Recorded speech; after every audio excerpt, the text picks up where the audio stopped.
Hello everyone, and welcome to the tutorial video for the Professional Options Trading Journal. Let's dive right in. In the middle of the home page, you can see the main pages of the template. This template consists of 6 main pages. It includes a trading journal functioning as a portfolio tracker and a page containing its statistical information.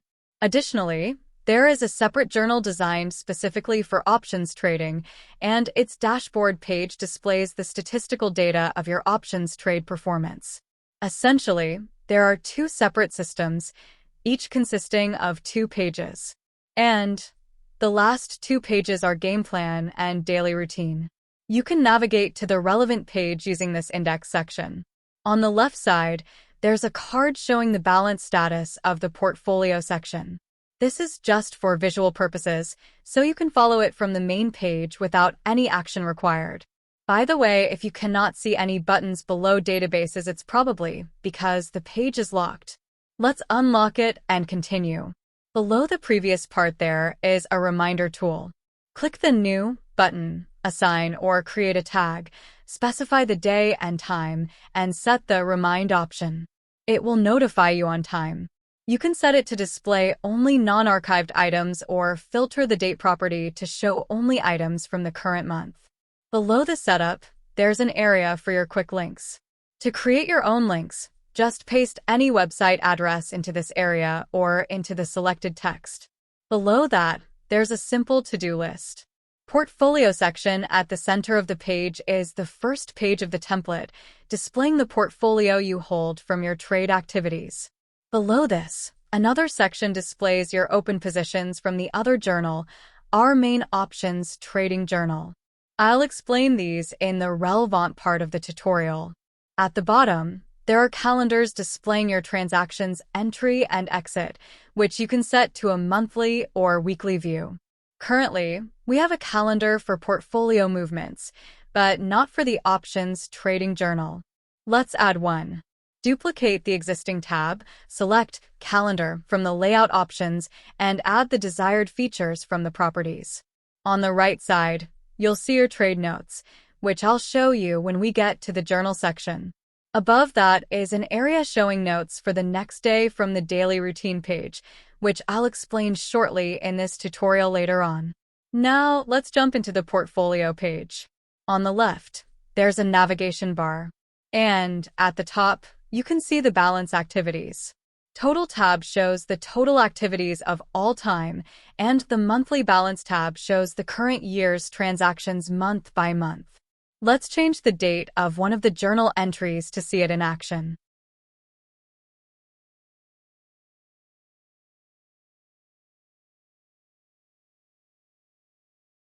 As you can see, the relevant month appears immediately.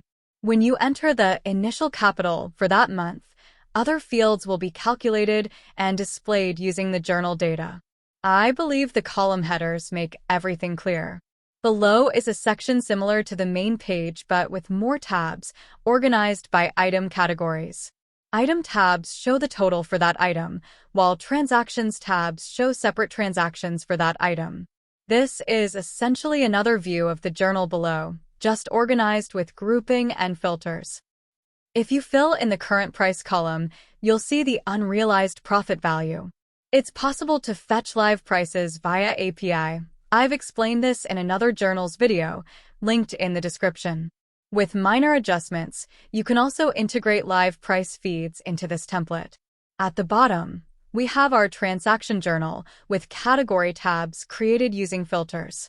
Entering trade details, such as buy level, sell level, setup type, etc., will automatically perform the necessary calculations. When exiting a trade, open that trade as a page, click the filter, enter the ID number into the table's ID number filter, and it will display the specific trade for you to enter exit details.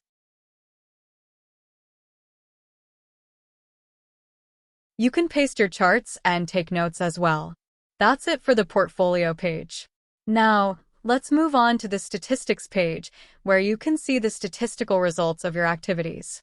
Because the tables are quite wide, you might need to zoom out. You can adjust the columns using Alt plus click and drag. similar to database filters for numeric data. When pressed, it may take a while for the data to load. The first slicer filters data by years, the second by months, the third by asset type, and the last one by function, allowing you to choose between average, maximum, or sum. In the databases below, you can see the number of trades, wins, RS, etc., and analyze various metrics using slicers. As mentioned, generating data might be slow and works for one option at a time for now. Next, let's move on to the Options Trading Journal page. At the top, there are tables pulling data from the journal below, similar to the previous one. There's an area to enter the current price, and you can add notes here, which will also appear on the home page as reminder notes. On the left, there's a dynamic area updating with current price and time data. At the bottom is our journal table, which is wider than the portfolio one. You can hide or show columns as needed using the 3 dots on the right. For transactions you can't view, check the tab filters. You can create your own tabs with desired filters. Entry side of your transactions are here, and exit transactions are on each trade's own page. Open it as a page, and enter the no ID at the top to bring up the trade, and enter your exit details. You can use or change the tags at the top as needed. That's it for this part. Moving on to the statistics page, similar to the previous one but with more detail. You can filter by your strategies here, along with direction and setup databases. There's also an extra variable database for custom analysis, visible and usable from the journal. It stands in the table as variable 2. You can delete the others. These are things left from the previous version of the template. Another page is Game Plan for entering your HTF strategies. Add extra properties using the Add button if needed. Finally, we have the Daily Routine page. Define and mark your daily trading routines. Mark the tasks for the day and write the total number. The tables will track your daily and monthly performance. Additionally, there's a daily review journal at the bottom and a routine calendar for marking. Well, that's all. Hope you like it. Enjoy!